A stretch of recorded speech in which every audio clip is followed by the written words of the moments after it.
Hey, hey, hey! Good afternoon, and welcome to the morning warm-up.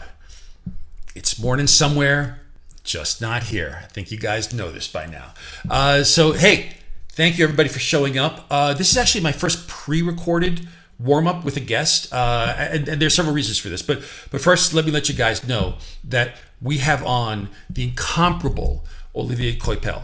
And not only do we have Olivier on, and for those of you who are familiar with Olivier's work, and if you're not familiar with Olivier's work, stop right now and go check out his work, because he is truly a handful of true masters of the art of sequential art, and just a master of drawing in general. I'm always in awe of his work, and admittedly a little bit jealous of Olivier, because he's just so darn good and he makes it look effortless. And I hope when we talk, it's not effortless. I hope there's a lot of work that goes into this. But letting you guys know, we're pre-recording because Olivier's in Portugal, so there's a big time difference. But also, I've discovered that when we're doing these sort of long distance interviews, more often than not, we have some technical difficulties. So there might be times when Olivier drops out, so I'll be able to edit those segments out. And also, Olivier is going to treat us with something that he doesn't do quite often in front of you. He's going to actually draw some for us. So for those of you who are aspiring artists, professional artists like myself, or just people who just love art in general, it's rare that you see a true master. Okay, and I'm sure he's backstage blushing, but I'm being serious. He's a true master, put pencil to paper. So stick around for that. And we'll have to edit it as well, because Olivier only has one camera, so we'll pause, but you guys won't have to deal with that pause. But I'm glad that he's here. I'm thrilled. It took a while to get him. He's a busy guy, and he's a family guy, and all that stuff. So he's coming to us live to me from Portugal, taped to you. In the meantime, going to do a little more promoting here again. Once again, for those who are interested, there is an auction right now on eBay. It goes until June 2nd of my Florence piece, which was a tribute that I just drew up for the health workers during this COVID-19 situation that we're going through. It is being auctioned off on eBay at the Hero Initiatives sort of section of eBay. It's all one word, Hero Initiative. It's all going to a good cause. Half the proceeds are going to Hero Initiative. The other half are going to NYU Langone, the hospital here in New York City, which does some tremendous work and is really helping out patients with COVID-19 as well as other things. So if you get a chance, if you're interested, stop by eBay, check it out. And also, I want to point out that this is issue 20. We've made it to 20. How Marvel's let me get away with this, I have no idea. But I think after 19, after having Chip Zdarsky on or Steve Murray, we need a palate cleanser. And that's why we're bringing in Olivier. And also, you may wonder about that URL right here, the marvel.com Love Comic Shops. If you go there, if you're interested in comics, if you want to know where you can get your comics right now during this sort of phase that we're going through, where stores are opening, not opening, we're not quite sure, that has a list of all comic shops that have sort of reported into Marvel, and you guys can find out exactly what stage of opening they are, and if if they're doing curbside pickup, if they're delivering. They're really resourceful, so check that out. Okay, so without further ado, hopefully Skype holds up. I know our guest is going to hold up. Folks, I want to bring in Olivier Coipel. Olivier, you there, my friend? How are you? Yes, I'm here. Good. How you doing? I'm doing great, man. How's the weather in Portugal? Nice. Nice. Sunny, no clouds, hot. Yeah. Okay. Thanks. I'm jealous. So Olivier, so listen, I want to. I think you've had an amazing career, and you've done such significant work, and it's also been during a very short time period. It's not like you've been in the industry for 30, 40 years. You've done a lot in a very short period of time, and I think it's a tribute to your talent and the work that you've put in building to this part in your career. So I wanted to ask you, you grew up in France, right? Can you tell us a little bit about your upbringing in France and what that was like, and what your family situation was like? Wow. I grew up in a family where in Paris, in the kind of small project, like a social, how do you say that, buildings. I don't know. So single mom working. We are Okay. 4 children, 4 kids, and basically just a normal life, I was drawing all the time. I was the only one drawing all the time, Did you have brothers and day sisters? and night. Everywhere. What? Did you have brothers, sisters? Yeah, I have two sisters and one brother. I'm the second one. My mom was she wasn't a nurse. She was like how do you say, the people who was taking care of helping, who are helping the nurse. Right. Okay. So an So assistant to the nurse, or yeah, she was like taking care of the elder or older people, like taking care Right. of the old people, like cleaning them, the health and stuff. So she was doing that. So basically, yeah, her and the four of us. Wow. So you were the only one in the family that was drawing, then, right? Yes. Yeah, Okay. yeah, yeah. Now, did Yeah, your only nobody was drawing at all. did your mom encourage you? Was she encouraging to when she saw you No, drawing? no, no, No. no. Now she would blush. If she could hear me, she would blush. But Right. no, she wasn't. She was because I'm messy. I'm still messy right now. But before, I used to be like very messy. I was leaving my drawings everywhere. She was she was throwing them away, basically. Right. So, and So now I she bet wasn't. you. No.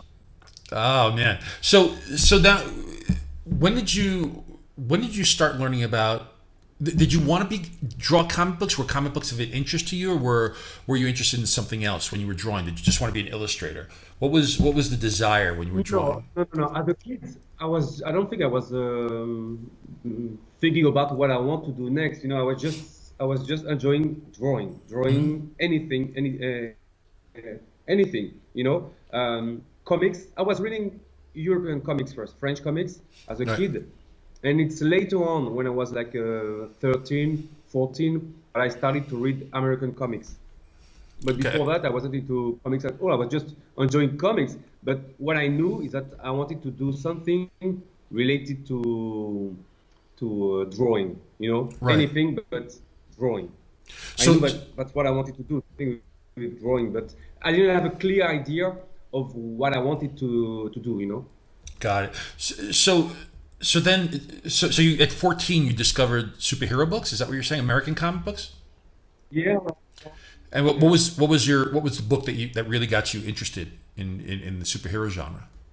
It was my cousin. My cousin who brought me to comics, and I think if I remember well, it was John Byrne on Fantastic Four. John Byrne. Okay, Yeah, I cool. think it was John Byrne. Yeah, yeah. That's the first one that strike me. All these dynamic poses, because French comics were very static, and suddenly you had these characters, very realistic, running, jumping, and that was John Byrne that I remember. I was like, wow, that's a guy, because I remember his name because I wanted to know more about him, about his style. So I got into American comics through him. Wow. Okay. So it was Byrne, and were you collecting? Did you start collecting Marvel or DC or both? I mean, what was the It was 14-year-old Marvel. It was Olivier? Marvel because uh, at the time I didn't even know about DC Comics, because in France, I think at the time I discovered comics, DC wasn't published or stopped being published somehow. So I didn't get the Superman or Batman comics at all, even That's Legion of Heroes. I grew later. I didn't know about this. I knew yeah. about Marvel. That's it. That's right. You reminded me of that because a lot of my French friends started out reading Marvel because that they were significantly in France at that time. And the funny thing is that the biggest Marvel character in France, I always heard, was the Silver Surfer. It wasn't Spider-Man. There was something about the ennui of Silver Surfer, I think, that appealed to French fans. But now I got to ask you, right? Because in France, even though Marvel was there, the comic book reading culture or even artistic culture wasn't into the superhero stuff, right? It was into graphic albums, different kinds of stories, different kinds of genres. So how is that? You're a 14-year-old kid who's into superheroes. Were your friends looking at you like saying, "Why? What's going on here?"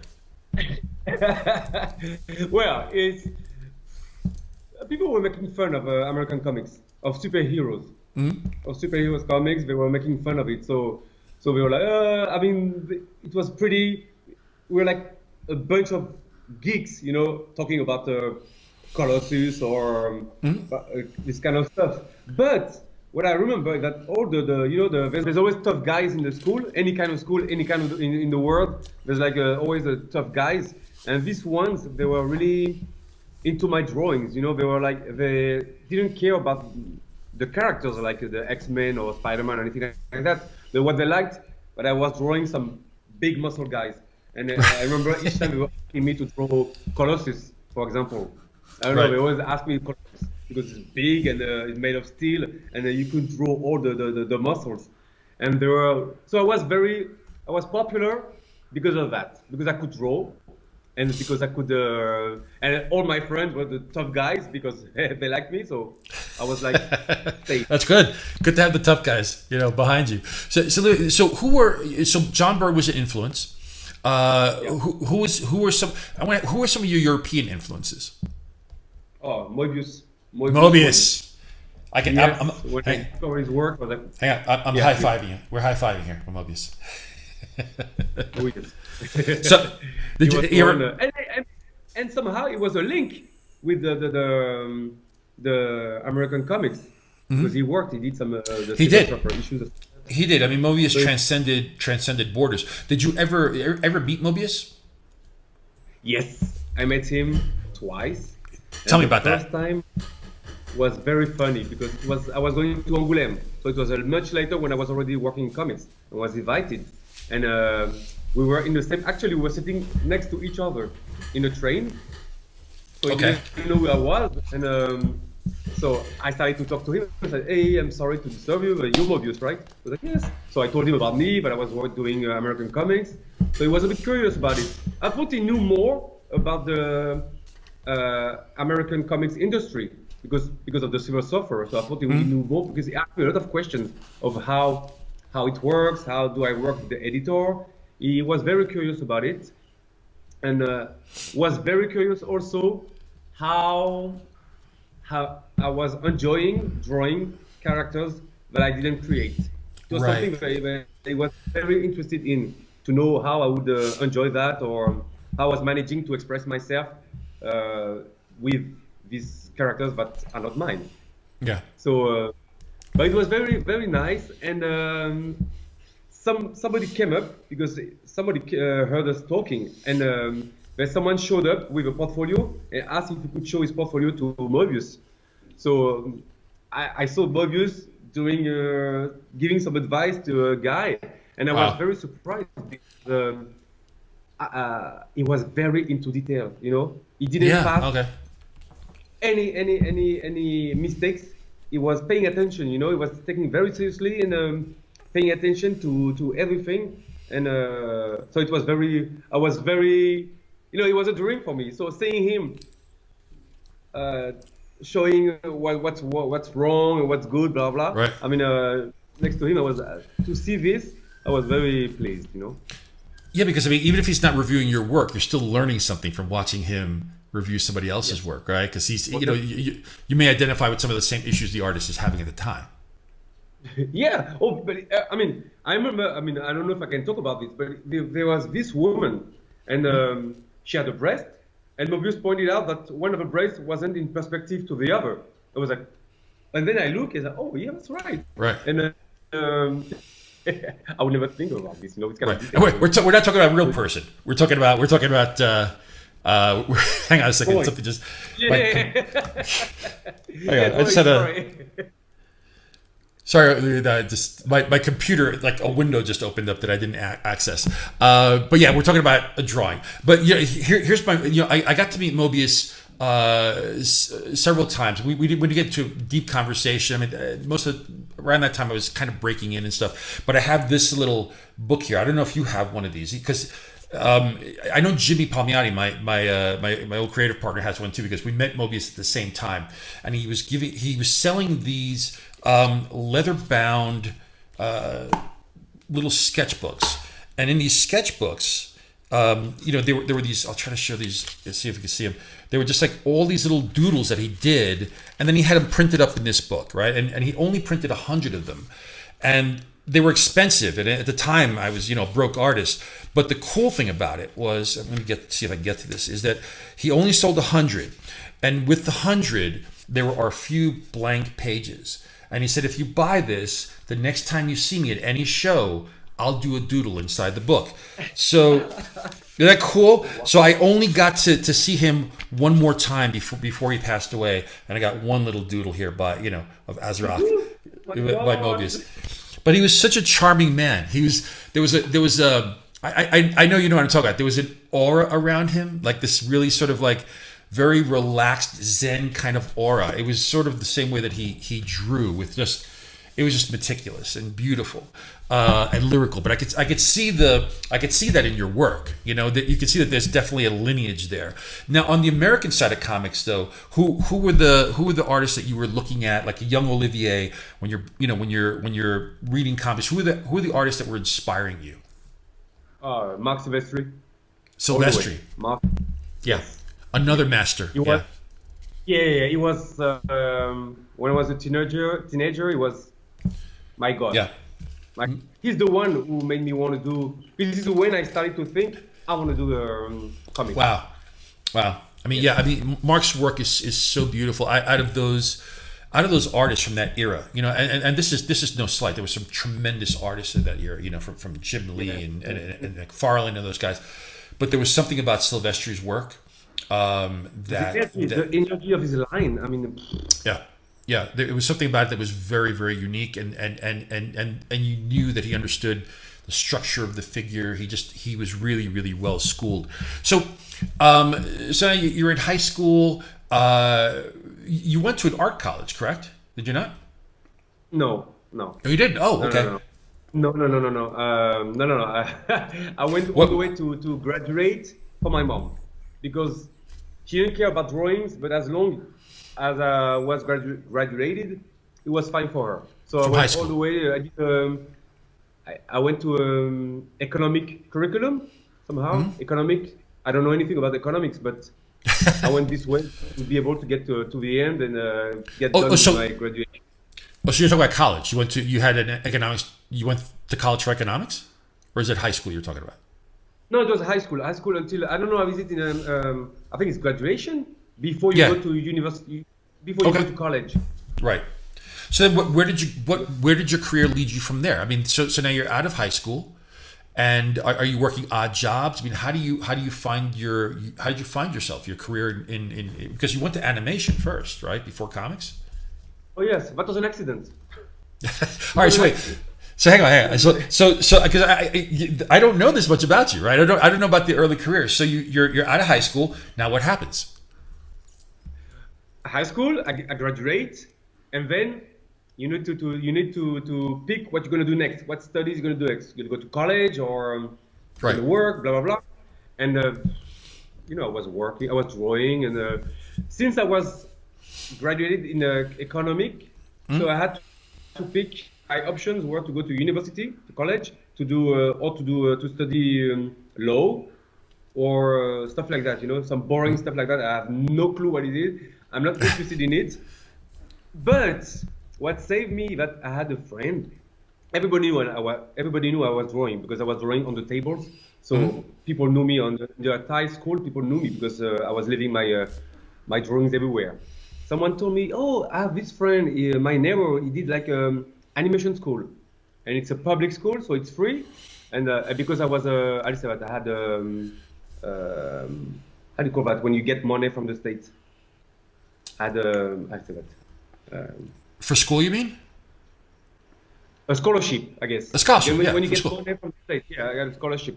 So he told me about this school. He said, "Oh, you need to try this one because I have a friend. He did that school." So I went there, and I went to do a visit. And the woman was there, and she told me, "Yeah, but you need to do art school before. If you want to come into our school, you need to do art school first." I was like, "Oh," I was like, "Yeah, you need to do 2 years of art school, and then you can do the contest to get in." So I was like, "So there's a contest?" I said, "Yes, the contest to get inside, to get into the school." So I said, "Maybe I can try the contest before doing the art school." She was like, "Yeah, but it's better if you do the art school first, blah, blah." So I said, "Oh, I'm gonna try the contest. Right. And luckily, I got in. Well, not luckily. I got it. It's not luck. Yeah, It's yeah. not luck. It's. I'm sure. I think Olivier, as we talk about your career, I think you've been fortunate in the fact that number one, you're incredibly talented, but also you've come across people who've discovered that, who could see that spark of that talent very early on. So now you're studying animation, right? And that leads you to a career in animation, correct? Yeah. Because I mean, usually the school was 3 years long, but at the end of the second year, Emblemation, yeah, it was Emblemation back in the day, Spielberg company in animation. The crew came to pick up some students. Well, it's a long story because they came in, but I wasn't there. The day it's very difficult to explain because at the time there was the military service, and I had to do the military service. So I didn't say anyone, but I was not going to be there. But then, so they came in, and I wasn't there. So they picked up some students to go to London to work for Emblemation. So the next day, I come back to school, and everybody's looking for me. They say, "Oh, where were you? You missed. There was Emblemation was there. They were looking for you. You were not there." So they picked someone else. So I was like, ah. So I tried to call them, and they told me, "No, it's too late. We picked up some students, so maybe next time." So I was like, "Ah, okay."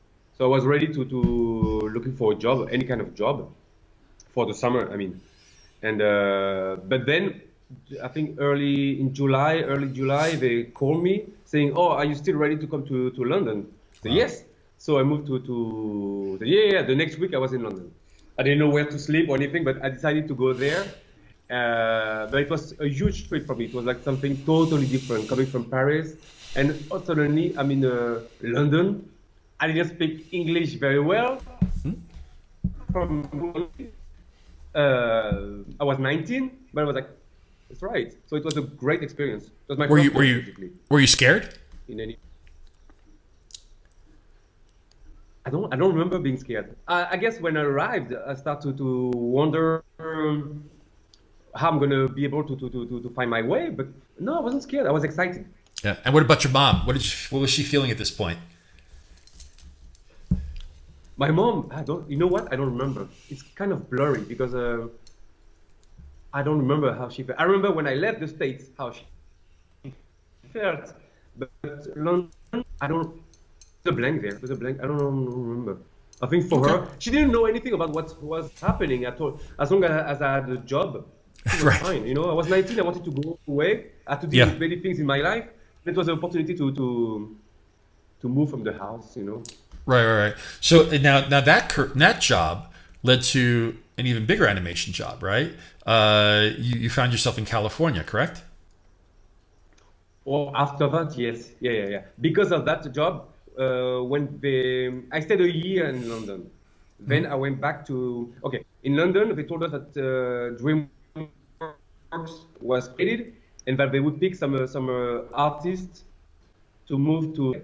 Let me tell you, when they start to explain to us, because we were a bunch of kids from the school, you know, we were like 19, 20, and suddenly they tell us, "You want to go to LA?" For us, LA is like all the music video, you know, movies, all the famous Hollywood movies, you know. So it's pretty blurry and far away, but at the same time makes you dream. But it's kind of unreal. Yeah. So when they started to tell us, "Okay, this is the map of Los Angeles. Look, it's totally different from where you're coming from. It's huge, blah blah blah." And what I heard at the time, all I knew about LA was the music videos and the blood and the Crips. So I was like, a city full of gangs, you know, kind of stuff, you know. I didn't know anything LA, but I was excited to go there. But it was another jump, like a way bigger jump. And so they were kind enough. They told us, "Okay, we're gonna pick you to come to LA." I had a year to be ready because some of the kids had to do their military service, which is a year long. Anyway, so I had a year to go back to Paris and to get prepared. So this is I did some small job for Ubisoft, the video game company. I did some animation for them. in the meantime, and then I moved to LA. This is Wow. where I remember the reaction of my mom, because she never writes. My mom, she didn't go to school. She had a job all her life. She worked all her life. But she write me a letter when the day I left to LA. She write me a letter, and that I opened when I was in the plane. And it was very sweet letter. She was telling, well, what a mom has in her Sure. heart when one of her kids leaves. But it was the first time she took the time. It made me cry because she took the time to take a paper and actually write me Yeah. to take care of myself, that she loved me, all that kind of stuff. But it was very emotional. I remember that. Yeah. I will remember that. I Well, heard because I was crying. yeah. What? I was saying it's clear she did love you. You know what I mean? As you're a parent yourself, right? So you know what it's like, right? We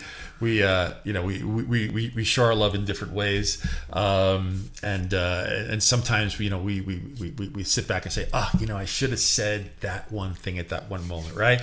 So, but the fact you got that letter, that had to be incredibly special. So now you're in LA, you're working at DreamWorks, and I remember when you and I first met. I don't know if you remember this, but you told me and said, "Hey, I was at DreamWorks and I was working on El Dorado or Prince of Egypt and El Dorado, and that was right around the time when DreamWorks had optioned my Ash character." And I remember Jimmy and I were taking a tour of DreamWorks, and I don't know if you were. I mean, because I remember meeting Mike Ploog, right? Mike Ploog, the legendary comic artist, was there at the time too, and I think Mike was working on Prince of Egypt early on. But then when we met, you were like, "Yeah, I was there. I was working on that. I was working on that animated feature." And that's when I had no idea you were actually in animation before you were in comics, and I just found it made sense to me now when I see your figures and your characters. Ash, I thought about Ash. It was a big story because everybody was telling, "Oh, they bought Ash. They're gonna adapt it as an animation movie." I mean, at the time, we didn't know if it was gonna be an animation movie or a live action movie. But I was like, I was really, because back in the day, it was only Disney-like feature animation. So Yeah. suddenly having like a comics being bought, a superhero comics, and imagining it as an animation movie, we were so excited to have this. Well, I don't know what Jimmy and happened. Jimmy and I were thrilled also because they had been talking about getting Otomo to do Ash. We were like, "What, Otomo?" Yes. And I know he's a. I think he came to the office. Oh, he did. Okay. So Yeah, because yeah, you're a big fan, you're a big fan of Otomo as well. I know. Yes. Yeah. Definitely. Storytelling, story-wise. I mean, yeah. There's a bunch of guys, manga style, mangaka, that I love. Yeah, that I grew up with. Because I didn't only grew with American comics, but also with anime influence. Yeah. It was big at the time in France. Not specifically manga, the books, but the anime. Yeah. First, Anime. my Okay. connection was with anime, and then with Otomo, the books. Yeah. Cool. So now, so here you are. You're working at DreamWorks now, right? And it looks like you have a pretty promising career in animation. You're starting out, but you're starting to get more and more sort of officially in there as an actual animator. How did comics happen then? Where did that road? Where did it split, and you went from animation to comics? Well, like I told you, I started to tell you that animation was an accident first because Right. what I like is drawing, and animation is very. I mean, at the time, traditional animation has a very specific way of drawing. You have Yeah. to be careful with your line. You have to control everything. Even you have to simplify your line. So I was kind of frustrated that I couldn't go all the way to draw the way I wanted, because you have to fit to a certain style of Yeah. certain style for the movie. So on the side of the animation paper, I was always drawing characters. It didn't have to be characters that exist, but just characters moving or fighting or comic style, characters. Just because I wanted to do comics, but that was in the side of my head because I was doing animation, so I was focusing on animation. But then moving to LA made me hear about the Comic Cons that I never heard about before. I didn't know what was a Comic-Con. But in LA, people were telling me about this Comic-Con thing, like in San Diego, where you have all the comics artists were coming. So while at DreamWorks, I was going at the Comic-Con in San Diego. So then the idea of doing comics came back. Got it. Because I saw all these artists there, and I see them. Actually, the world of comics suddenly is like close to me, not like far away overseas. Like now, it's close to me. There's the editors and stuff. So I came. I was like, I was with a friend. I don't know if you know Pascal Alix. He works in comics too. Oh, sure, So yeah. I was with him. So both of us were really like into comics. So they say, oh, let's try to show our portfolio. So I went the first time, and I see these portfolio reviews, but then I wasn't ready. I took like a piece of paper in small A4. I don't know if it's A4 format. I did some quick page, and then I blew it up on Xerox, and I came to the show, and I don't remember the editor, but he told me that it was nice, but I need to show a proper portfolio, with pinups, but also sequential art, like 5 to 7 pages. So the next year I got prepared. The next year I went back more prepared, showing like a proper portfolio to Mark Chiarello at the DC. At the time he was the art director at the DC Comics. Yeah. So I showed him my portfolio. Everybody know. I mean, I talked a lot of time about the opportunity to show my portfolio. There was like a lottery, and because there was a lot of people around, we were doing the line, and Mark Chiarello was there. He said, "Okay, we're not going to be able to see everybody's portfolio, so we're going to do like a lottery, like showing to 50 people going to be able to show that portfolio." Me, I was like, I don't know how is it for you, but I always feel like there's a star, on top of my head, protecting me.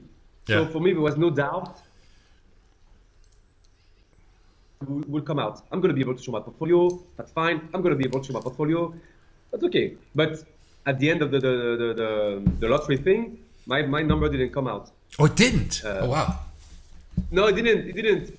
And it felt like, the sky was falling on my head, because I was sure I was going to be able to show my portfolio. I was sure about this. So I was so depressed. I was with Pascal. And I was so depressed. Everybody left the room, the 50 guys with the numbers were like, yeah, very happy.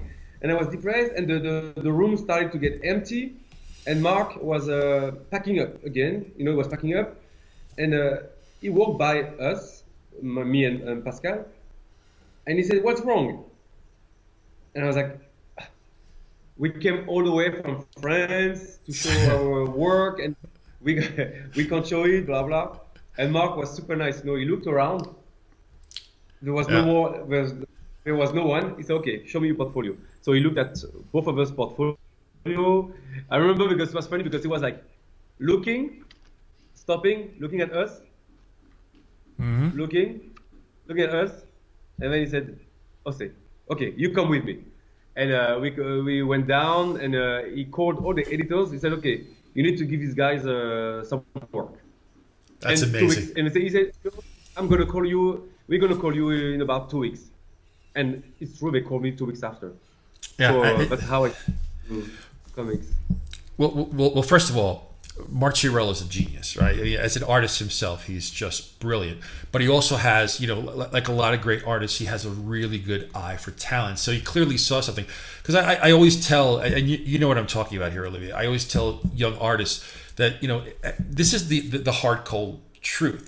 An editor with a really good eye can tell by the third page in your portfolio whether you're ready to either work professionally, or whether you're on the cusp, or whether you need a lot more time, right, to get there. So clearly that portfolio must have had something where Mark saw, like, you just paid. I'm sure by the second page he knew already that you guys had the talent to do the work. Then the question is, can you deliver the work, right? But finding the talent, it shines right through. So So you get your so here you are, right? You go to San Diego Comic-Con, you meet Mark Chillarello, and you have this happenstance. You tell a little white lie, right? That you came all the way from France, but you kind of it's a white lie because you did come from France, and now you're to grab it, you know, just the moment. I guess it's the moment, you know. It's the moment. Fast, you try everything.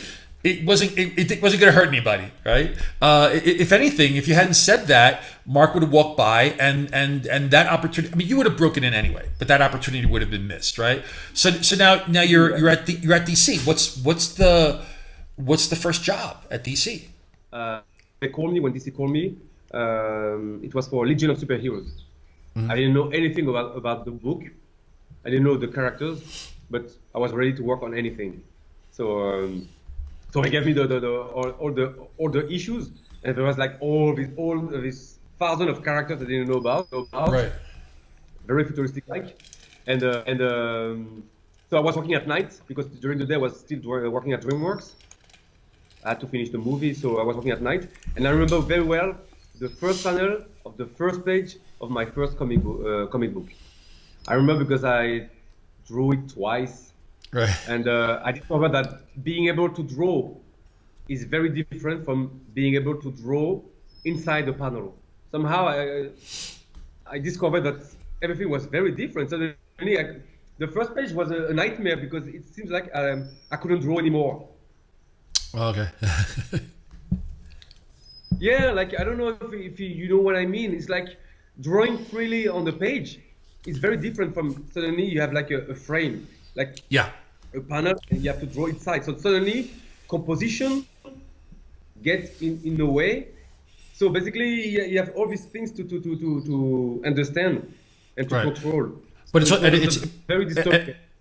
But it's also composition that is it's predicated on someone else's story, somebody else's script, right? So because the writer's giving you what they want for the story, so you're not just sort of boxed in by the panel, but you also have to mitigate that with the story that you have to tell. So I can imagine for the first time, I mean, here you come. I mean, I know you're working in animation, but animation has, you just have the frame of the screen, right?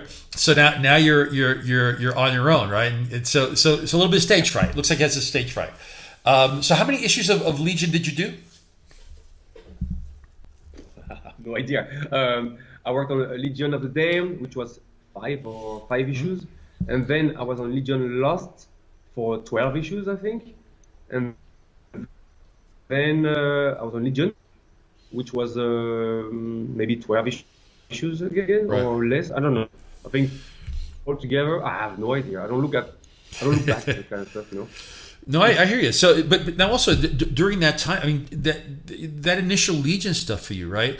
The fans were really hard on you when you came in, right? Weren't they? It was a style that it was a very different style that when they've seen at DC and on Legion. So I just want to point that out, not as a critique of your work, because your work has always been beautiful, but just to tell people that sometimes there's a road that you have to travel, and there's bumps and lumps that you endure, and you can. I discovered that Legion had a very strong fan base. I didn't know about this, and I discovered these guys were like.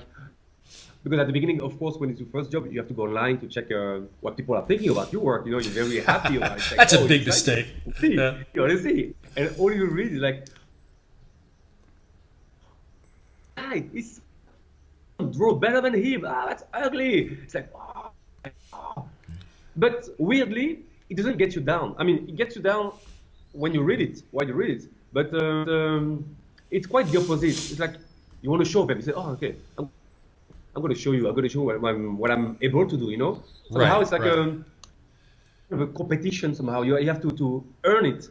So you want them to grow. You want your style to grow on them somehow. You want to. It's just the first round. You're going to see me again, and you trust. Basically, you trust yourself. I mean, I was trusting myself to do good. And if I got the job from editors, that means I had something good there somehow. So I decided not to pay attention too much about what people were telling me. Well, I mean, but also to credit to you. On my own.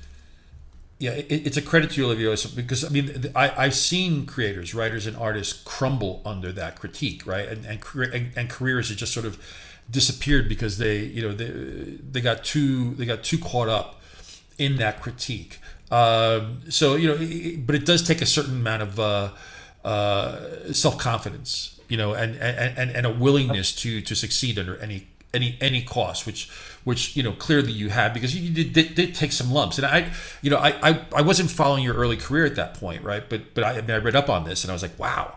I've been through it. I think every creator's been through it. So what was the road then from DC to Marvel? The road there, Marvel called me. They just called me. I received a phone call from Marvel saying, hey, like I told you, I grew up with Marvel characters, not DC characters. So for me, what Marvel meant something very different and bigger somehow for me, because I grew up with them. So they meant a lot. So when the Marvel called me, it's funny because when they asked me to come over, I said no. Do you remember? I know that. Do you remember who called you? I remember that. No, I don't know who called me, actually. No. Okay, but I remember it was in particular your later work at DC at Legion that really caught my eye. And I think, wasn't CB our talent liaison at that point? Wasn't CB Cebulski our talent scout? Because I don't know. I don't know if it was CB that called you, but I know that we had a real interest in your work. And I remember that you turned us down, but I can't remember if you turned us down because you were under contract or what it was. But so tell me, why did you say no? Why I said no? Because I was very happy with Mike McAvenny on the Legion book. I liked the fact that we were very close. The team was small, and I liked the connection there. Right. I liked with Mike, so I was happy. I was happy with him, and so it was fine.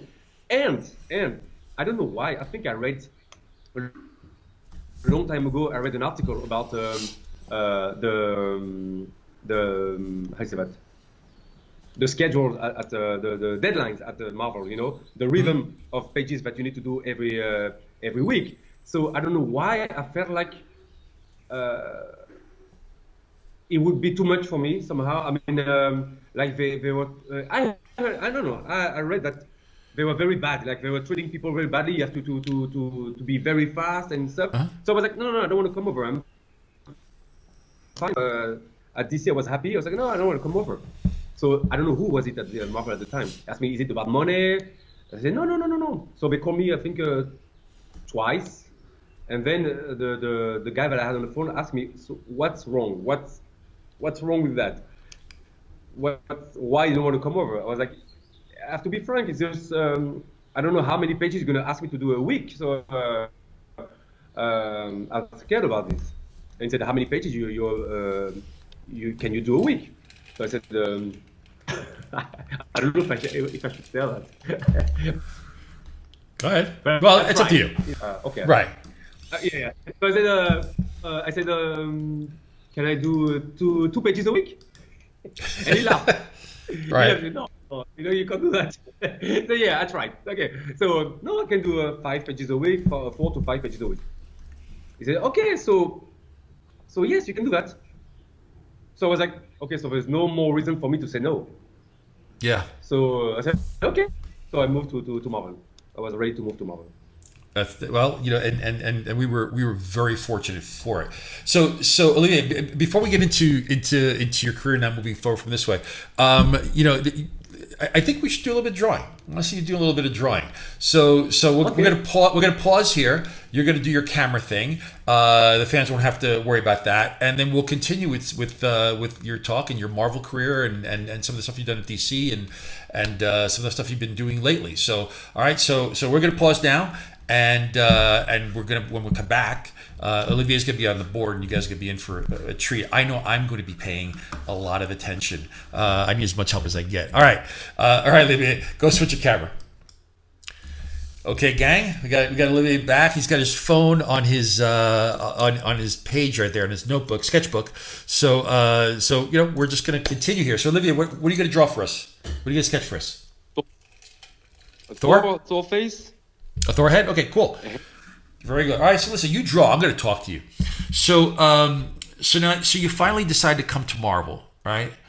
And your career at Marvel has been, I'm going to say it's been pretty charmed. I think you started out on Amazing Spider-Man. So it's not a bad way to start. And I think from the very beginning, from the beginning of your career, your art started to really, really pop. Now, Olivier, actually, I'm going to ask you the drawing. So right now, it's not centered on the screen. Can you move? You're left-handed, right, Olivier? Yes. Okay. Can you move the page to your right? To your right, a little bit more. Boom. Perfect. Now we're centered. Perfect. I have the screen, Great. the device in front of my face. Okay, gonna try. Okay. Is It looks perfect. Yeah. We'll forgive you, Olivier. So, so you start on Spider-Man. Amazing Spider-Man. I started with Avengers, I think.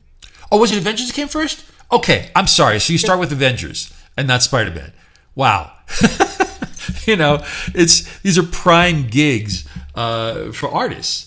But you're quickly making a name for yourself, and I think one of the coolest things is, you eventually signed an exclusive with us, and then we did this thing called Young Guns at Marvel, Ooh. and Young Guns was really, we realized that we had a crew of amazing young artists. Who really, we wanted to give them more attention. So we created this sort of class of artists, like, these are the new young artists that are coming up, and we call them Young Guns. And when you look at this class, right, this class of art, this year of Young Guns, it was you, it was Jimmy Chung, it was David Finch, Trevor Hairzine, Adi Granoff, and Steve McNiven. I mean, it's like insane when you think about that, right? Because when we compiled this group, we're hoping, we hope that one or two of these artists kind of bubble up and become really big. Every single one of you guys, went on to do great work and become really respected and well-known artists in the industry. So I just I look at that and with a bit of a sense of pride, but also in awe of like how all of you just sort of moved up from there, and then we've had subsequent different classes that have all done really well as well. But this was really spectacular.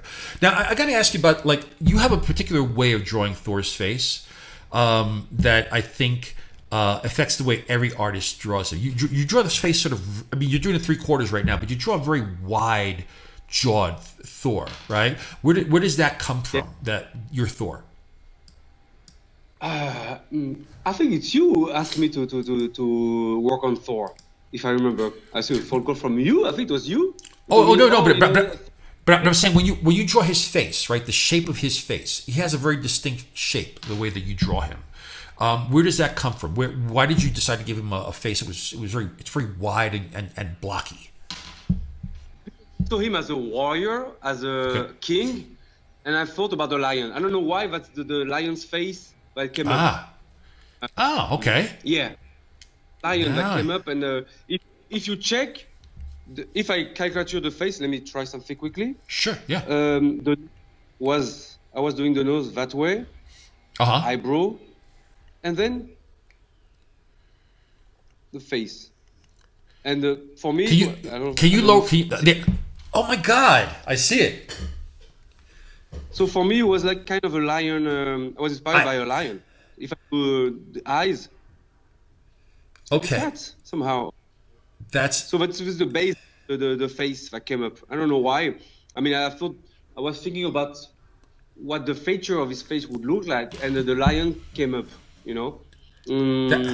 Okay, you've completely blown my mind, because I've drawn Thor after you've drawn Thor, and I was trying to get the shape of that face, and I just couldn't quite get it. And now I see what you're looking at. I'm like, I wish I had talked to you before. so I mean, also, It Say that works again? in a front angle, but then you have to think about the 3/4 and stuff. It was like, oh, it was a nightmare. Right. So although I came up with the idea, it was a struggle to draw him. Even when I look back at the drawings, the way I drew him at the beginning, I don't think I would do it again. Oh, right. Get it. Somehow. So you also started, you went on to do, again, very important and significant books for us. House of M, of course, and the very famous No More Mutants scene, right? And you got to work with another young creator who was coming up, guy by the name of Brian Bendis. And a lot of people don't really know him very well, but so you got your first collaboration there on what was, I think this was actually during my tenure as editor in chief. This was the first time we did an event, and it was very self-contained. It was very small. But it was the very first sort of event. It predates. I mean, Marvel had done events in the past, but this is sort of the first after not doing them for many years.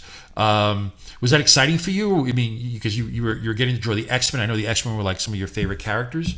What was that like for you? Yeah. Oh, it was exciting. It was exciting. First, it's pressure. No, first it's excitement, then pressure. Because you don't want to. Yeah. You. That's the characters you grew up with. Mm-hmm. So the page is not blank. You have some coming after history of these characters, and you want to make a good work of it. You want to. Yeah, you want to be part of it, and you don't want to mess it up. So it was, right. And there's a lot of characters.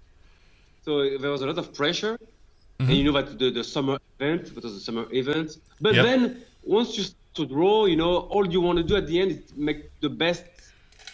I mean, you want the best of what you can do, Sure. And sure. At the end of the day, it's what you know how to draw. You can draw. Mm-hmm. I did that all my life. So before going on the page, it's like a lot of pressure. It's like thinking. But then once you start drawing, it comes naturally somehow. I mean, the old pressure goes away. Because you're into the story, you're into the work, the ideas somehow are coming up at night when you're sleeping. Suddenly you're waking up and I have this idea of how to draw this character or that character, or how to draw this scene. Because in House of M, there was a lot of strong scenes, strong of emotional scenes, and I love that. I think that's why I'm doing comics, because I love these emotions. I think that's the hard part. Drawing fight scenes, it's always fun, but emotions, it's something you want that translate, that makes you work a bit more, I think. I mean, I don't know, for me, it makes me work a bit more about having the right tone of drawing this scene, the right tone. Yeah. Listen, I'm with you 100%. I like drawing the fight scenes, but if someone writes a really wonderful emotional scene, that to me, I love drawing that stuff. That I noticed that. Again, you're such a master at this, Olivier. That you didn't start out by like if we were teaching people to draw, right? You didn't start out by drawing the oval and all. You just went right in there. You kind of know where all the pieces fit, and I think that's part of the mastery, right? You've been doing this for such a long time. Now, do you start every drawing? You do blue line? I think yeah. But it wasn't like that before. I mean, I started doing it. It's been about 5 years, but I'm doing the blue line. Usually, I was drawing with the pencil, mm-hmm. But because I tend to push a lot when I draw, that was taking me a long time to clear the page to know which line is the right line one. Or even because at the time I was getting inked. So I need to give the page like a clean line, so for the inker to be able to pick. So it took me, it was taking me a long time to clean the page after that, to clean the lines. And then somebody told me about the blue pencil. Mm-hmm. But at the beginning, you know what? It took me a long time to get to a blue pencil. You know why? Because it reminded me of animation. Yeah. Because when you animate the blue pencil, and for me it was two different things, animation was gone. So it took me a while to get back into the blue pencil to draw. This is coming out amazing. So I'm going to go through some stuff of yours briefly. You worked on Siege which is another really really big book for us. And again, it's you have this mastery of like being able to do sort of the iconic imagery, and then the action and the fluidity of the characters. What I love about your work, I mean, there's so much I love about your work, Olivier, but I love the fact that you give each character their own different look, their own different posture, and I think that probably comes out of your animation background, whether you like it or not. Maybe, because a lot of people told me that, and at the beginning I was saying no, nothing to do with animation. But I think come from that, because at the beginning I was an assistant, but then when I started to do animation, you have to ask yourself questions about the body language in animation. You have to. Yeah. So I guess it stayed in my mind, and actually the questioning, the way the character moves might come from animation. Yes. So each time I'm on a character, I always try to visualize how he moves, because we have our own way of moving. So each character, you questioning this, Mm-hmm. And at the end of the day, it comes back to make them believable for the reader. Yeah. So the more information you give about the personality and the way they moved, or their weight and stuff like that, helps. I think helps the reader to relate to the character. Yeah, I mean, but I think that's also what separates different creators as well. Is that attention to detail, and the fact that your characters are performing visually as well as as the words that come out of their mouths. So what do you work? You working here with? Is that just a Koh-i-Noor, like a rapidograph? The pen, you mean? Yeah. That's a Copic multiliner. It's a Copic, okay, but that's basically a fixed point, right? That's the sort of, it's kind of like a rapidograph, correct? Okay. For those of you who are wondering, because I know somebody's asking that question right now to themselves, what's he inking with? Oh my God! So you can't see it right now, Olivier, but I'm showing two double page spreads from Siege. And what I love about this, and you and I never talked about that feeling that you had of constraint within the panel for the first time.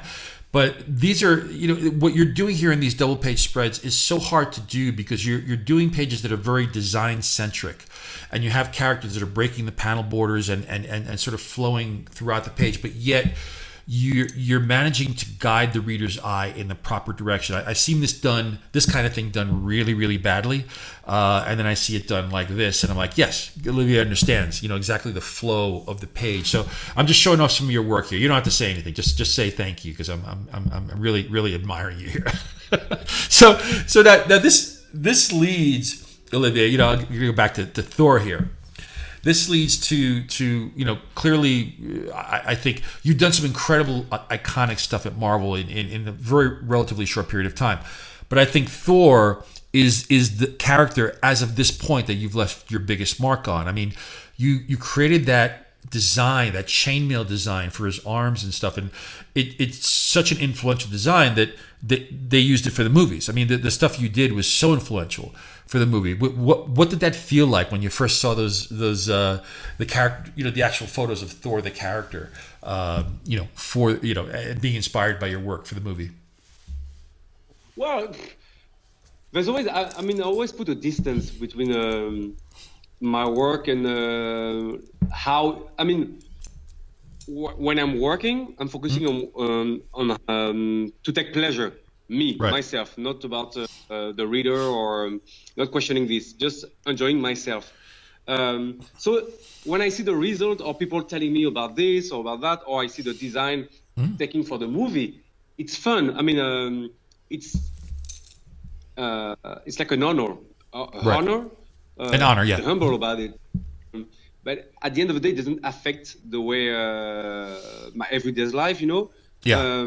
It's fun. And it just confirms that I'm doing good. What I do it the right way. Yeah. But that's it. Because it doesn't affect me. It's not like I was in the movie or anything. So it comes. I see it with a distance. Mm-hmm. Yeah. No, I can relate to that completely. So, what was the inspiration for the chainmail? The around the legs and the arms. You know what? I think at the time, I remember that Straczynski was telling me to to look toward the Lord of the Ring, because I think at the time Lord of the Ring was was in the theaters.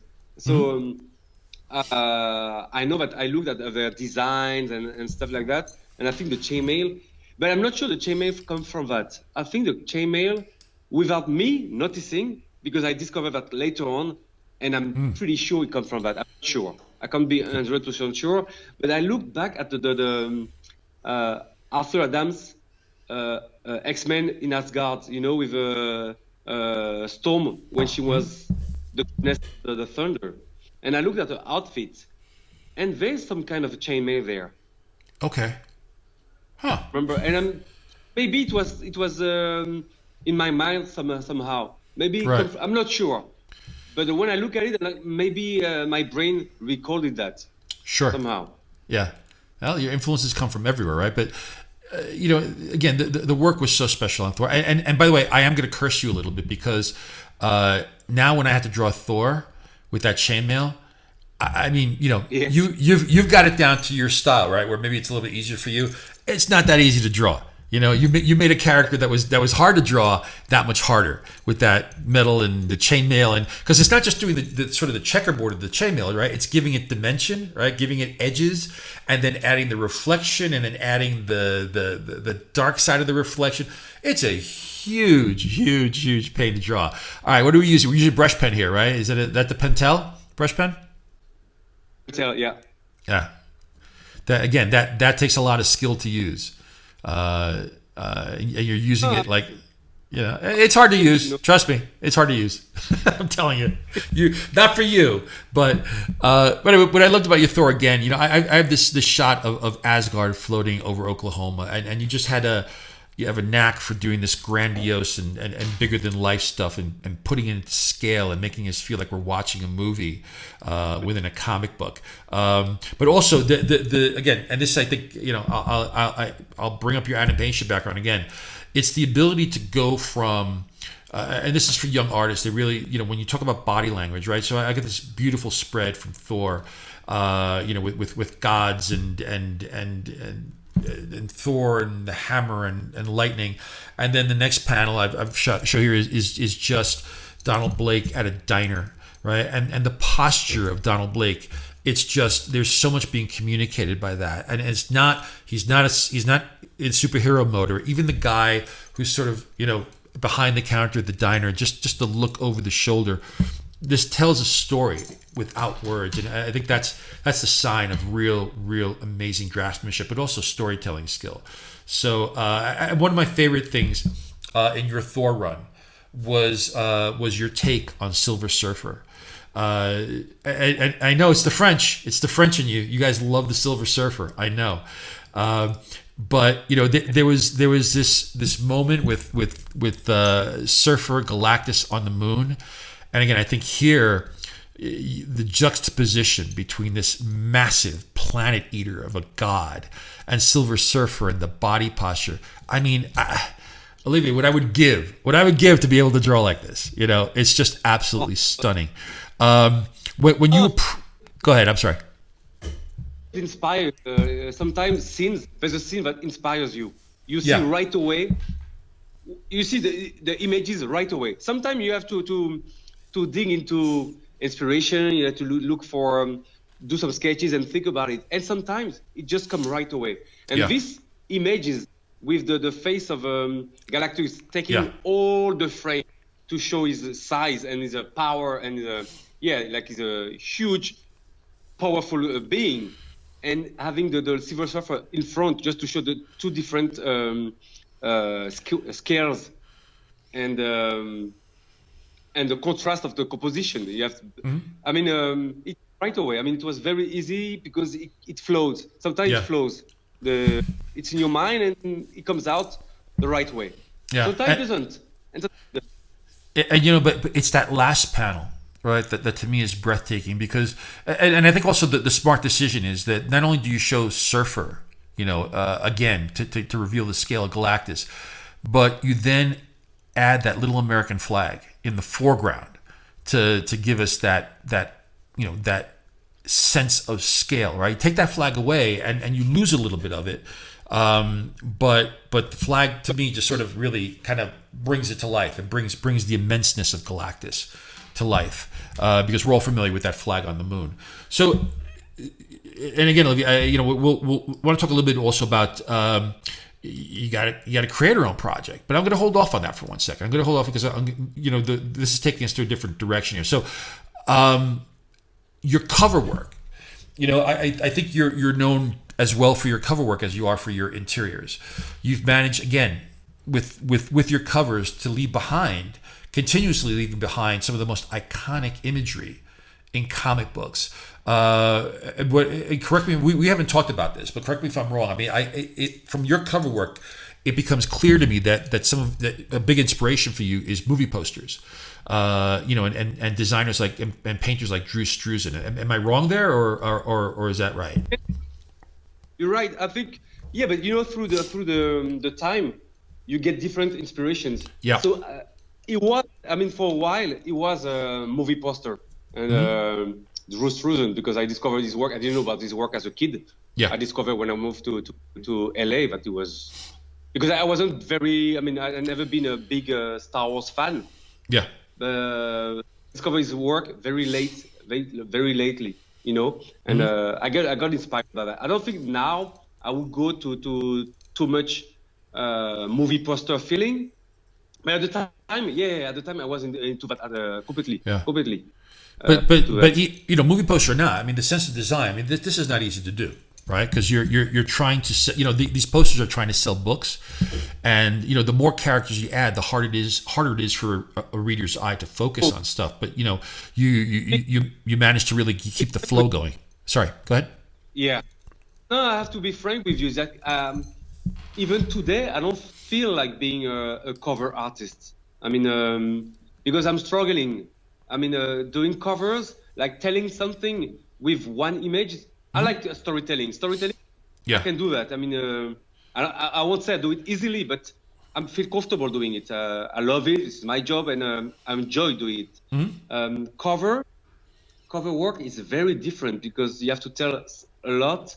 If you manage to tell a lot with one single drawing, and it's always a struggle. Is it? Okay. I enjoy doing it, more like drawings, but it's a struggle.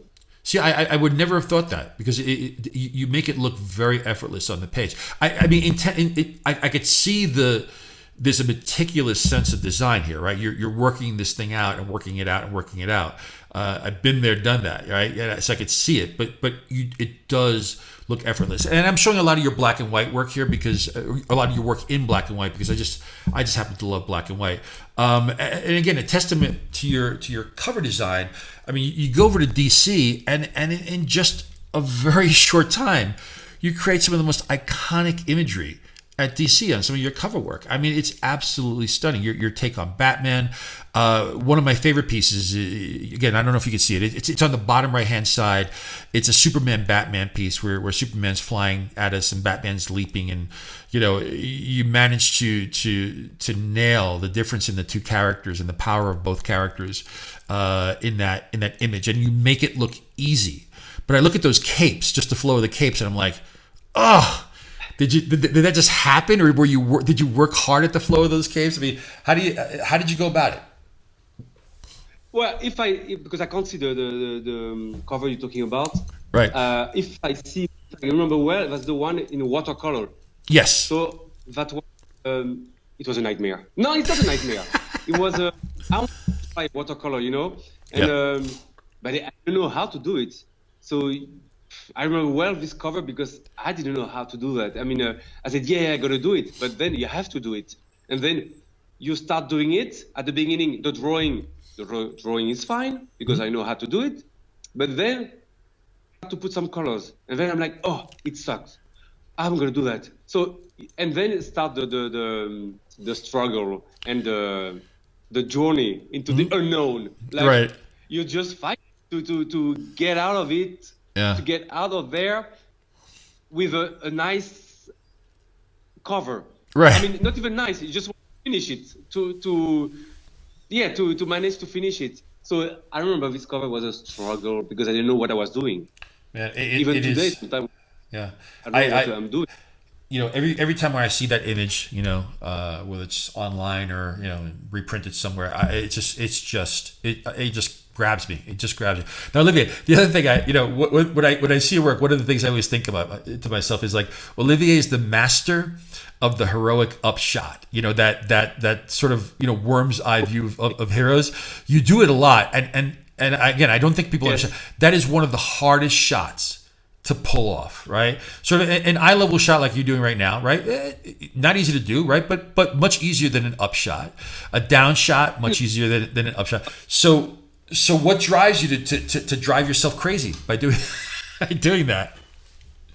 Well, sometimes you can't get away with it. I mean, sometimes you can. Okay, I won't tell you, but I won't lie to you saying that sometimes I didn't pick the easiest path, because right. sometimes you have to deliver the job and you don't have the time or because you struggled, so you need to switch to a plan B, which is right. easier to do, and then you do it. But sometimes this shot, you can't get away with that shot because it's very important in the story-wise. So you have to go to the hard way and manage to make it work. Yeah. I always thought when I was doing pages, when you read the script, then you have an idea coming up about the shots. Mm-hmm. And I always think, I always tell myself, the thing you did right away, you thought right away, is not the way you have to do it. You have to dig into it to make it more complex. Right. Not complex, like to make it complex, like it's going to be look cool or anything, but because there might be something more interesting in the composition, in the shot, that you can find, and not too obvious. So think twice, think third time to think about another way of telling it. And the upper shot, or the upper shot, it's something that we're doing heroes, Yeah. So they need to look powerful, and the upper shot is the right way of doing it. It might be harder to do, but it's worth it. Yeah, it's very hard to do. I've actually, again, you can't see it, but I've blown up this Batman cover you did for number 37, which is Batman and Catwoman on the precipice of a building.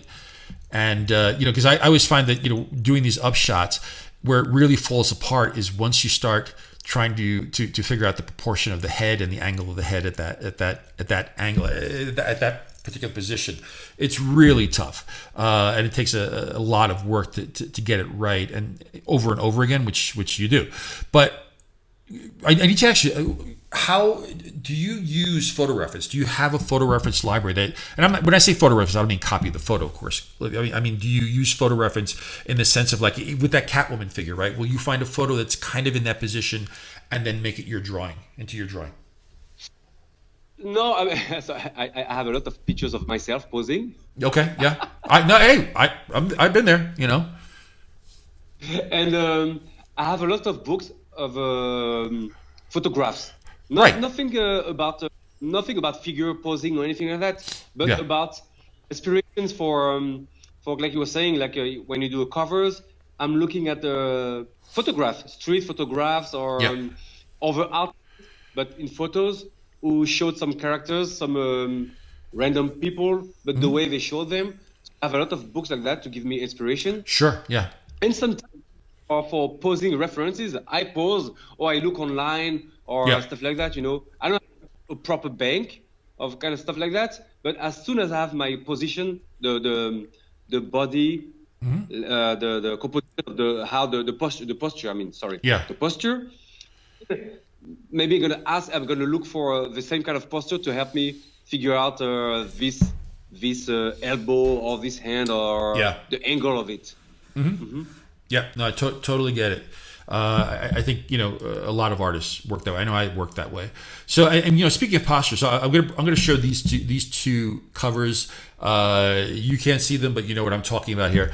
There's this amazing Spider-Man cover you did where you gave it a fisheye lens effect, and this great Batman on the Batcycle cover. And I think again these two shots really demonstrate how different you perceive these two characters and their acting and their posture. There's a certain that Batman posture where he's kind of slumped over. He looks a little tired, but he also looks like he's about to kick your butt, right? And then with Spider-Man and that twisting and that foreshortening of the hand, and the fisheye effect. It's just now. Did you just eyeball that fisheye effect? Did I what? Sorry. Did you just do that? The fisheye, right? The buildings. Did you just eyeball that? Did you just like sort of say, okay, I think it's gonna be here, or did you like I've seen people try to use actual mathematic perspective to get fisheye, and I'm like, I don't know how they do that. Or were you just freehanding it? Just trying. No, just trying to figure out myself. Okay, so yeah, she eyeballed. Yeah, you freehanded. Okay, it's stunning. It really is. But I want to share that for readers, just to give them a sense of how you approach the different approaches, especially when you put them side by side. Not just the coloring, just the actual attitudes of the characters. I think are really demonstrate that really, really well. So now, Olivier, now you're working on the Magic Order, right? This is Creator with who's the writer again? Who's the writer on this? Miller Mark, something like that, I think. Okay, all right. Yeah, never heard of him.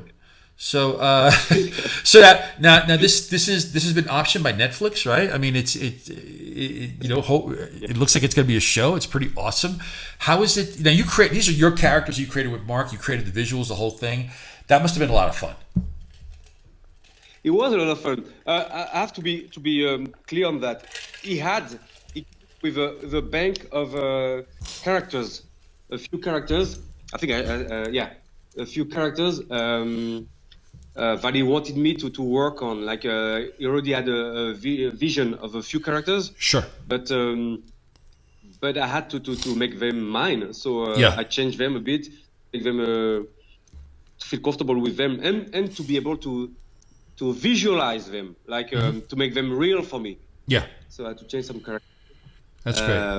But it was a lot of fun. It was a lot of fun. I think that's the book I invested myself the most. Really? Okay. Yeah. Well, the work is beautiful. And it's funny. I'm looking at the cover to number 1. With the magic character, with the characters all sort of floating in space. Once again, beautiful upshot. But in your backgrounds, I could so clearly see the Otomo inspiration with the way that you do those backgrounds. It's beautiful work. So Olivier, while you're still drawing. We're running short on time, but I want to get to fan questions. Okay, so give me a second here, and I'm doing a split screen here for a second. Hey guys, how are you? I'm still here, and Olivier is drawing away. I'm making him work. I'm gonna tell you. So let me just grab my fan questions. I'm gonna drop them in here, and now we should be able to superimpose those here. All right, gang. So Olivier, this comes from the internet. From the internet, I know. But we got some questions. We got a lot of questions here, so we'll try to go through them quickly. So this comes from Sally. I'm from Martinique. A fellow French friend. Your work inspires me a lot. I was wondering, how did you start working as a comic book artist? Well, I think we kind of covered that, so we'll move on. But thank you, Sally, for your question. From Eric. It's from Eric. Eric actually is a friend of mine. He always asks great questions. What was it like switching gears from the motion-driven world of animation to the static nature of comics? And what insight do you think that allowed you to bring to the table as a penciler? Wow, good question. The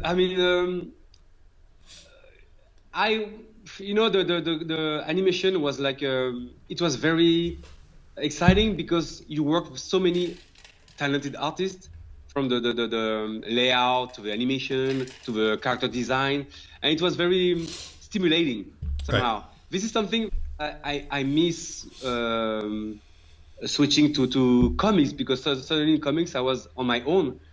But that's also why I liked comics better than animation, in that I have more control of my work. like I can do the start to the finish of it. Right. With animation, I was just a tool, you know, Right. in the middle of 400 people, you know.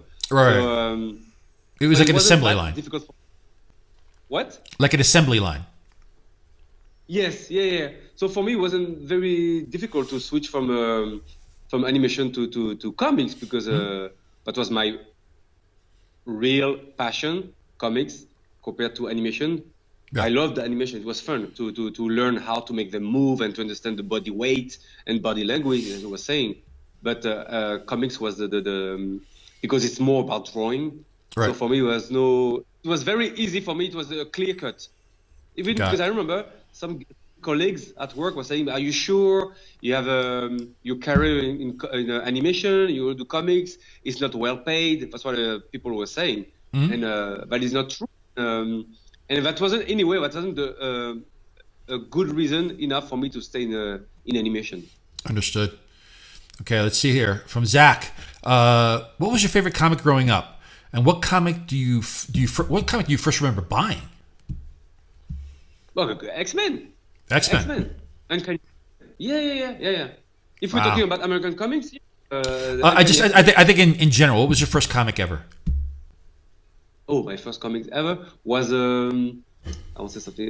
It's no good. It's not good. It's a fake name. It's no good. He's a character. He lives in like an Arabic country. I don't think the country exists. And he wants to be the vizier. He wants to be the caliph at the place of the caliph. So the vizier and like a prime minister, and he wants to be the king. So it's a story about this character. Very bad character. He's like he's very Machiavellic, but he wants to be so he wants to kill the king basically. So it was a story about him. Cool. So it was but nice. It's no good. And the X-Men, of course, the X-Men. Okay, so Jaden, is there a particular comic book series that you enjoy reading many times, like a book that you like reading over and over again? Oh, I wish I could do that. I don't do that. Kingdom Come. Kingdom Come. I think it's a comics for Kingdom Come. Pluto from Urasawa. It's a manga. Okay. Pluto. It's from Astro Boy. I think that's a book that I can read and reread because storytelling wise, it's so amazing. Yeah. It's so inspiring. Yeah. Cool. So yes. All right, let's see here. Michael Stefan. Michael's a great fan.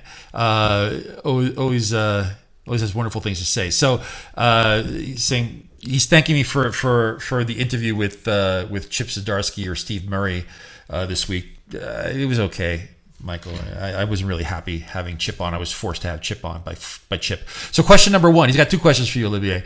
Was Avengers versus X-Men your biggest X-Men project? And he says he loves your comic covers are unmistakable. So would you consider Avengers versus X-Men the biggest sort of X-Men project you've done?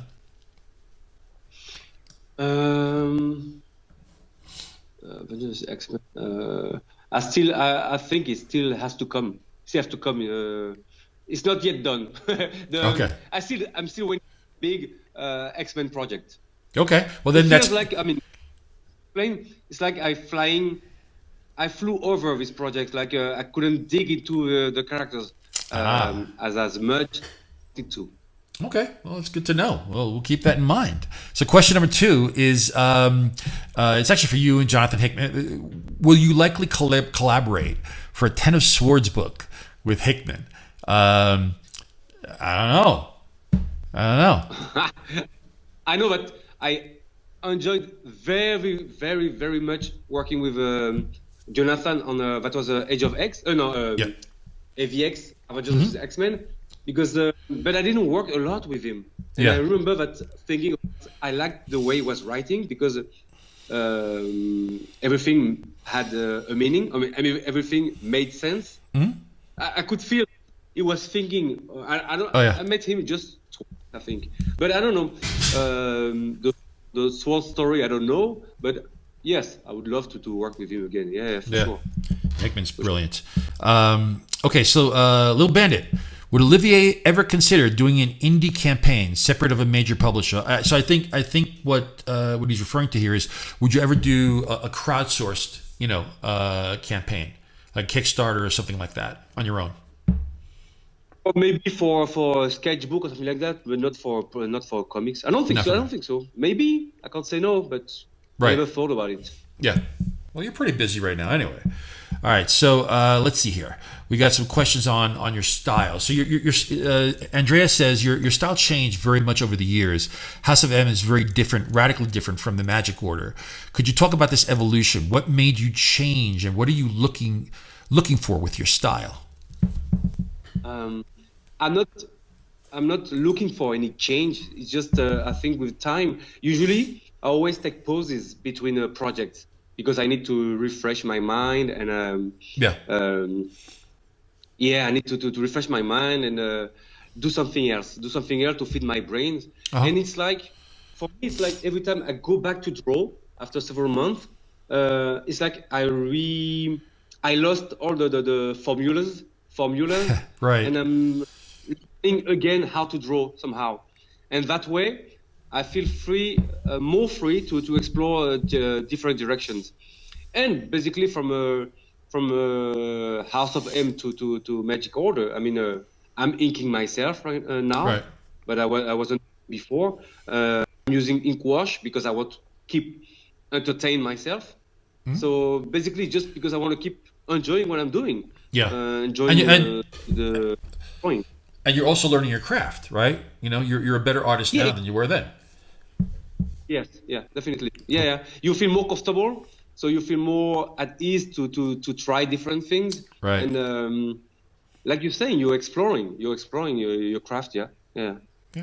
So let's see, Nelson. Go ahead. I'm sorry. I'm gonna keep. I want to keep evolve and discovering new stuff and keep moving forward. Cool. All right. So Nelson here says, seeing his art progress and change over the years, what is the one constant rule to maintaining your particular style? Oh man, I have no idea. Are there any rules? Are there any rules, Olivier? Only rules I can think of is taking the job very seriously, and taking the job very seriously, and telling the cat, but taking the job very seriously. Make the characters believable. Yeah. The focus is the characters believable, and focus about this. Yeah. There's some kids out there.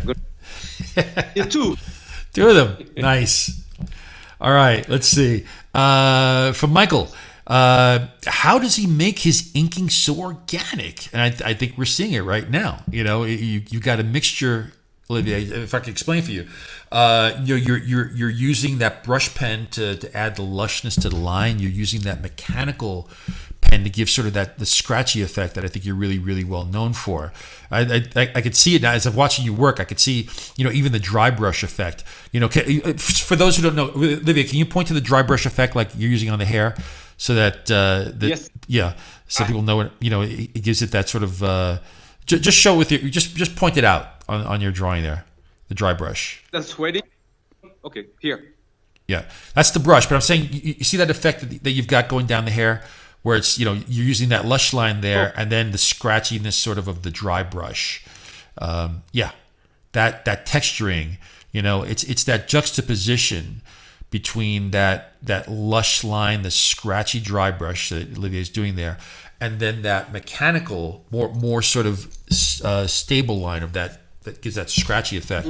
And I think I saw. Yeah, you use that's a point 3, right? Is that you're using? Yeah.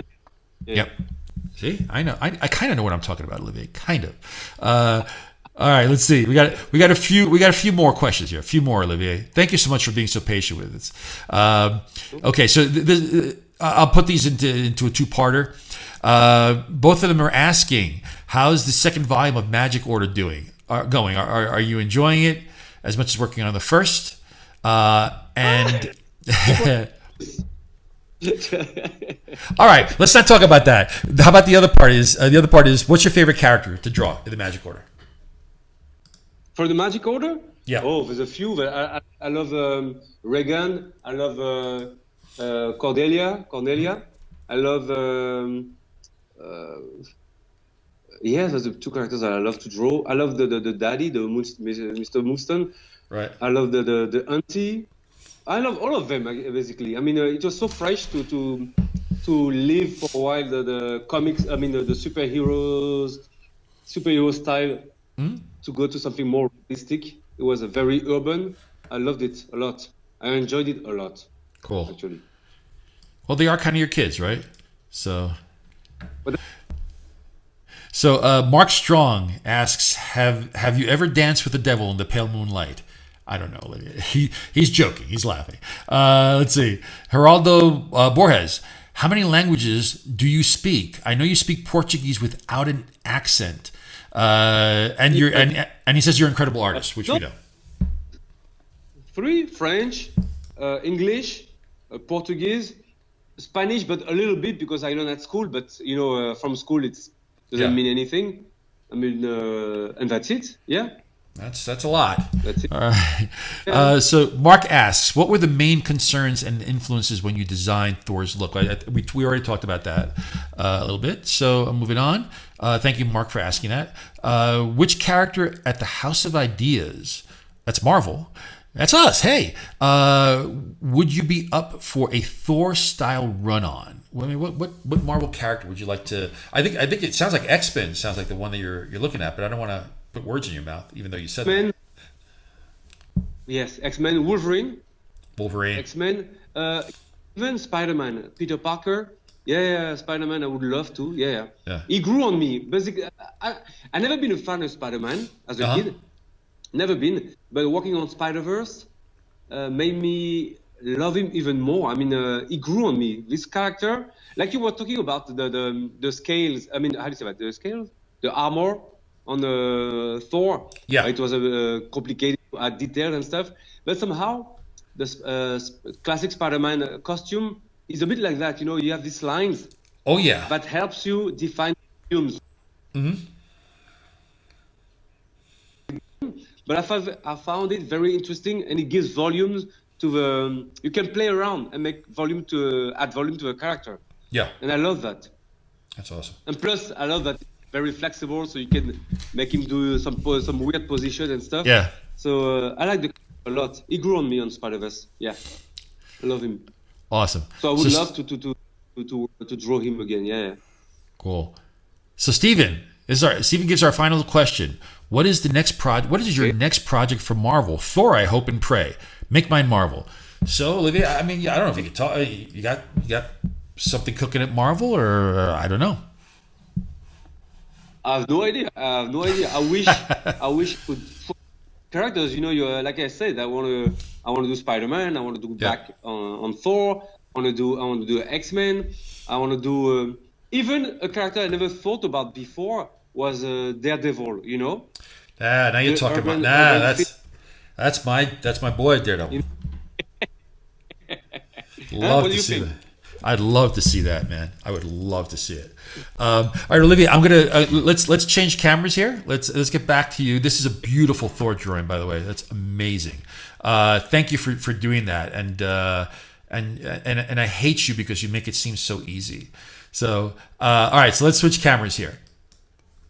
Olivier, man, thank you so much. That was awesome. I've never actually sat and seen you draw. And now I just think I'm just gonna give it up. I'm gonna give it up. See his pens? See his pens? Forget it. Done. I hanging it up. I can't do it anymore. I just can't. My friend, thank you so much. You're the best. You're easy, but it's not easy. Never. No, I know. I always love talking to you too because your enthusiasm is always infectious. And thanks for taking the time. I know you got a family that's waiting for you to get off the air here. But Olivier, thank you, my friend. Thank you. Saying bye to you. And now it's my turn to say bye to the fans. To the fans. Oh, by the way, any young creators, artists, right? Whatever. Any simple words of advice you want to leave them with? Well, it's easy. I mean, enjoy what you're doing.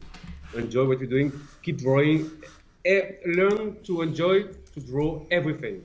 Don't get stuck in one drawing pinups or something like that. Try to enjoy drawing backgrounds and context. Try to find a way to enjoy drawing everything. Find your way to enjoy doing everything, and keep drawing. That's how you learn. Yeah. Well, Olivier, thank you again, my friend. Much love to you and the family, and we'll talk soon. All right. So, gang, thanks everybody for tuning in. You'll notice that when you see this video, there'll be some points where we'll edit, and Olivier's our Skype connection dropped out a few times, so hopefully we'll make this as seamless as possible for you, and hopefully you really enjoyed watching Olivier sketch for you again. It's so happy he was able to do that for us. So our next show will be Monday. I believe it'll be at noon Eastern time, and my guest is going to be Margaret Stoll.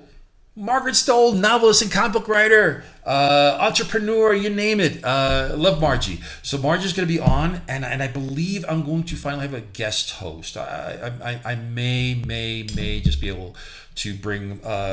He used to be my friend. I don't like him that much anymore, but Steve Wacker may join me as our guest host. So as always. We are to be continued. And again, hug your loved ones. Virtual hug from me.